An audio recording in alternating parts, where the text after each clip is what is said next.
Hi everybody, JP Moery with a Facebook Live edition of the Association Playbook with employee number 1.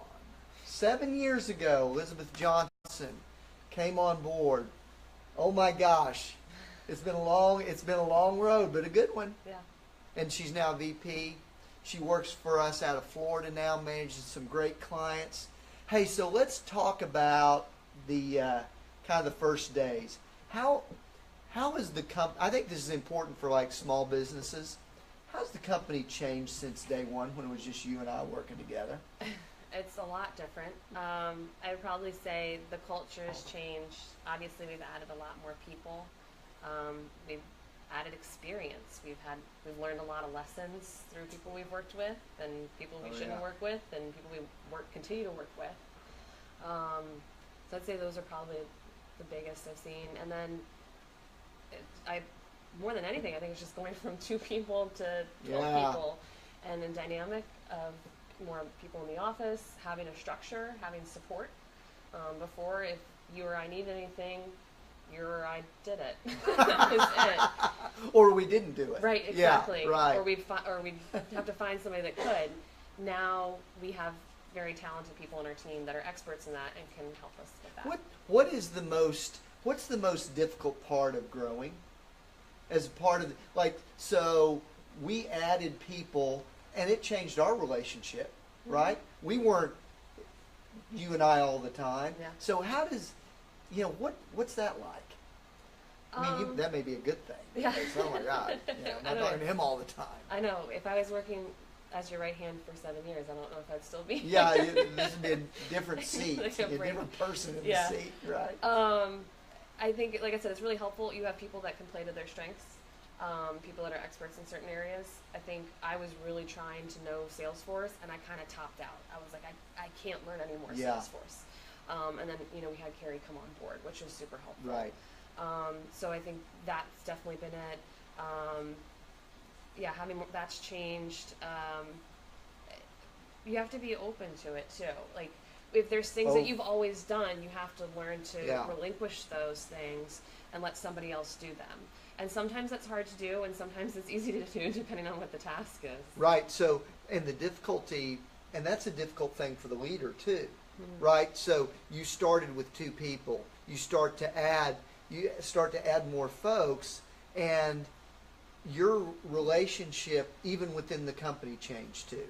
Not only was it different from us not working together every day on every project, but it also became a place where there were going to be different roles that people were going to take on in the company that you used to have. Yeah. You were no longer the mother hen of the company. Right. Because we had to have other people to do those things to scale. Yeah. And some of those things that you enjoyed. Yeah. Maybe. But I don't know. it allows you to, it was a good thing for 2 sides. One is that it allows you to grow.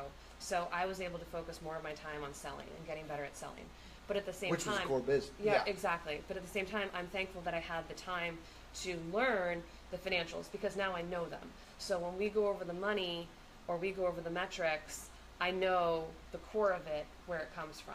Yeah. I know how we track stuff. I know why we set up our company the way we have, and why it is the way it is today, because of what it was 7 years ago, if that makes sense. Yes. So having that history and those building blocks from starting that long ago is something I would never change. It's allowed me to feel more plugged into the business probably than coming in cold. And it's very important for us to make sure that we keep that transparency, that we are teaching folks about the numbers in the business. So when we make decisions, so if I make a decision from a leadership perspective, everybody has the context of why.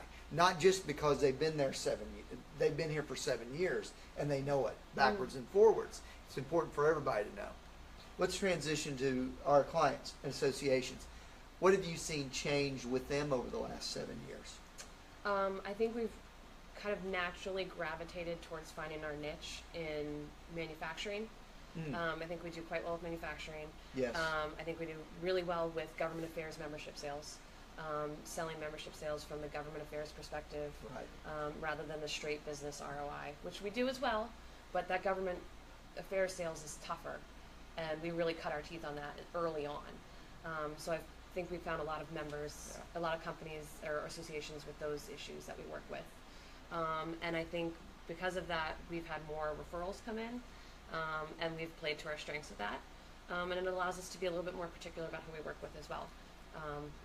Having that experience, and like I said in the beginning, learning from good experiences and bad experiences, we know these are types of companies that work really well for us. These are types of associations that we don't work as well with. Right. I think that's been one of the things we've really learned. You know, the other thing that I've seen that there are two trends that I see. One is on the association side, and this isn't necessarily just particular to sales and business development work, much more willingness to outsource. I mean, we're operating on thin margins, associations much more willing to bring in expertise or specialists. The other thing, the willingness to look at data and to use data and information. Now, part of it could be because we probably have as much data on membership sales from all the work that we do on an annual basis than anybody else. So it may be that they're open to hearing about it because we have something to tell them. But I do get the sense that we're paying attention to those numbers more than ever before, and it's helping us to inform decisions. Mm-hmm. And I think, pardon me, I think what we also see is that associations, I don't believe they do a really, really good job, or as good as a job that we do at the sales metrics. So they can tell you everything in the universe about the member, but from a sales perspective of how many times they're being called and what their money is and where it's going, I think we do a really good job of that. Right. And I think when we started this back in 2010, we were coming out of the recession. There was people that were wearing many hats because they had to make cuts and things like that. And so it was a great time for us to come in and be able to offer a service where, hey, you can have somebody dedicated to selling membership for you rather than somebody handling your onboarding and your communications and your membership all at once. Right. And so, and we've kind of stuck with that through those 7 years. Yes, indeed. I want to give you a plug. So in about, in a couple weeks, we're going to have a podcast about the benefits of telecommuting. And it's straight from Elizabeth and her experiences in that kind of environment here at the Moery Company over the last 7 years. Not only telecommuting within our Washington, D.C. offices, but also now from her home in Florida. I think you'll find it very interesting. Elizabeth, any final thoughts? Anybody want to say hello out there in the Google machine land? I know.